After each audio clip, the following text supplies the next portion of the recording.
Светиот крст за богојавление се фрлаше речиси во сите населени места во југоистокот. Во природни реки, базени, но и во Дојранското езеро, вчера се повтори долгата традиција на фрлање на крстот.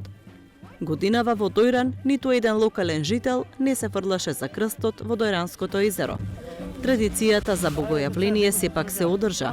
Учествуваа десетмина ракометари од ракометниот клуб Куманово, кои беа таму на спортски подготовки. Много супер! Водата? Ладно, ево добро. Прв пат се фрлате за... Да, прв пат се фрлам.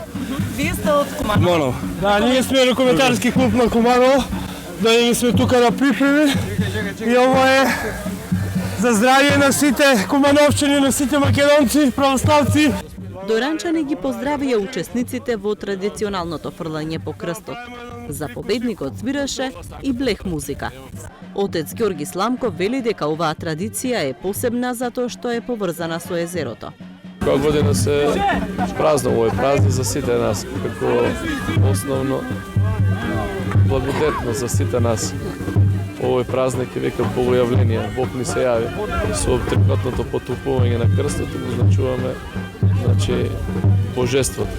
Тоа е најблагодетно за нас, да биде присутно она што Бог ни се јави. Да, оваа година по пристигнувањето на претходната продолжува славењето на Богојавление Водици, така што навистина се радуваат и луѓето и сите кои што се дојдени во Дојран. Секоја година традиционално се одржуваше Водици во Дојранското езеро. Планираме таа традиција да ја продолжиме од година на година и да расте и да се зголемува, да прерасне во една навистина голема манифестација. Во Струмица крстот се фрлаше во базенот Аквариус. Најсреќен беше Трајче Серафимовски.